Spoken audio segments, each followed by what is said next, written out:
आपसे यही सवाल करता हूं, एक तो आपकी टिप्पणी इस पूरे विवाद को लेकर, दूसरी बात है कि अब आलोक के सुर थोड़े से बदले हैं। वो बयान आपने सुना होगा, वो कह रहे हैं कि रिश्ता बच जाए, बच्चे हैं, बच्चों को मिस कर रहा हूं, माफी मांगने तक के लिए तैयार हूं अगर जरूरत पड़ती है तो।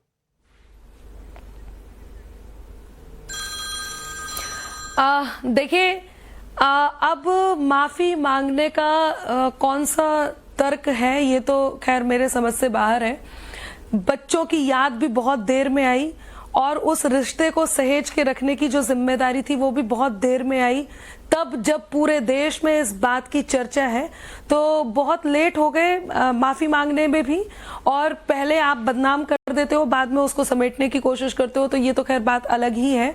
रही बात मेरी, तो मैं ये बात बोलूंगी कि शोर का स्वर सब बन सकते हैं, सरगम होना मुश्किल है।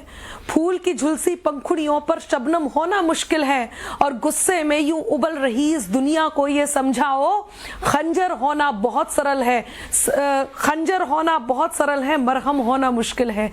ये इतनी व्यक्तिगत बात थी, ये इतना व्यक्तिगत मामला था, और ये केवल यही नहीं, हर पति पत्नी का अपने स्तर पर, अलग अलग स्तर पर अलग अलग कहानी होती है, अलग अलग व्यक्तिगत मामले होते हैं। इसे सोशल मीडिया पर नहीं आना चाहिए था। मैं ज्योति मौर्य या आलोक मौर्य के से कुछ कहूं या उनके बारे में कुछ कहूं, उससे पहले मैं एक बात ये जरूर कहूंगी कि इस समृद्ध देश में, इस विकसित देश में, इस समृद्ध समाज में हम जैसे, हम लोग जो, आप लोग, हम लोग, या वो लोग जो सोशल मीडिया पर इतने सक्रिय हैं, वो किस प्रकार के लोग हैं जो इतनी पर्सनल बातों को इतने हद तक ले जाकर, किसी भी हद तक ले जाकर के मीम्स बना करके या किसी भी हद तक ले जाकर के इसके बारे में चर्चा कर रहे हैं। वो पति कैसे पति हैं जो अपनी पत्नियों को वापस बुला रहे हैं, और इन सबसे ज्यादा तो मैं नारियों से इस समय कहना चाहूंगी, उन सबको तो जो कर रहे हैं वो ठीक है, लेकिन इस समय देश की उन नारियों से कहना चाहूंगी जो अपने आप को इस समय भी नहीं समझ पा रही हैं। इस समय जिम्मेदारी अब पुरुषों की नहीं है, पुरुषों की जिम्मेदारी तो जो है वो है ही, लेकिन नारियों की सबसे बड़ी जिम्मेदारी ये हो जाती है कि वो इस बात से सबसे पहले इनकार करें कि उनको बुलाया जा रहा है, उनको भेजा जा रहा है। अरे वो खुद क्या है?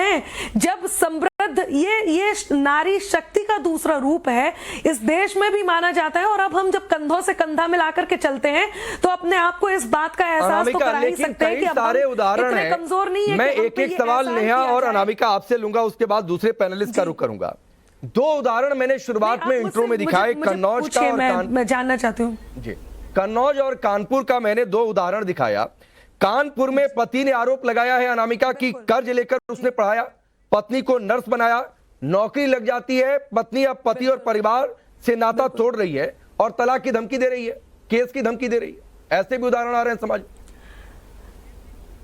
ये बिल्कुल, देखिए, जब ये, इस बात का मैं उत्तर जरूर देना चाहूंगी, नारी हो या पुरुष हो, जब आप किसी प्रतिष्ठित पद पर होते हैं, जब आपसे आपका परिवार प्रभावित होता है, आप समाज का प्रतिनिधित्व करते हैं, समाज आपसे प्रभावित होता है, या आप किसी देश, अपने देश के किसी ऐसे प्रतिष्ठित पद पे हैं कि आपके कृत्य से देश प्रभावित होता है। इस समय आप देखिए, एक कृत्य से, एक घर की कहानी से पूरा समाज प्रभावित है। ऐसे लोगों से आप अपने अंदाज में क्या कहना चाहती हैं? आपकी कोई कविता जो इन्हें प्रेरित कर सके सही रास्ते पर चलने की? बिल्कुल मैं जरूर कहना चाहूंगी। पहले ये बात बता दूं कि यहां पर नारियों को भी अपने कर्तव्य का भान होना चाहिए।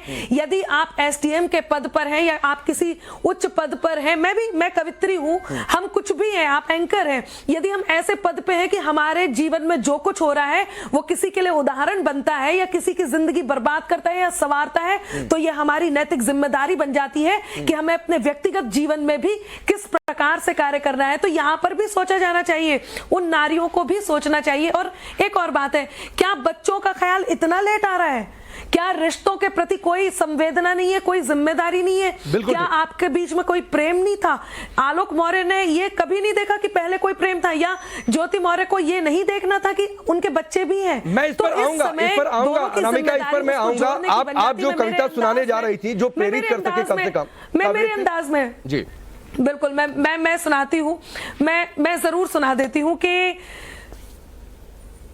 कहां कहां तक जाती अंबर आंखों की जद याद रहे, कहां कहां तक जाती अंबर आंखों की जद याद रहे, ख्वाब भले दुनिया के घूमे पर हमको हद याद रहे। ध्यान से सुनिएगा कि ख्वाब भले दुनिया के घूमे पर हमको हद याद रहे, और सीढ़ी चढ़कर आसमान तक जाना बेहद मुश्किल है, सीढ़ी चढ़कर आसमान तक जाना बेहद मुश्किल है, तलब चांद की रखने वालों को अपना कद याद रहे। आप जो भी कर रहे हो आपको यह समझना बहुत जरूरी है कि ये किस किस को प्रभावित कर रहा है। और उन नारियों मैं को चर्चा को ओपन करूं अनामिका, मैं थोड़ा सा रोकता हूं, दूसरे पैनलिस्ट के पास जाऊं। नेहा, आप भी कवयित्री हैं, आपकी कोई कविता कम से कम जो इन्हें सही रास्ते पर चलने के लिए प्रेरित करे, सही डिसीजन, क्योंकि दो उदाहरण कन्नौज और कानपुर, उस पर आपकी टिप्पणी और कोई कविता।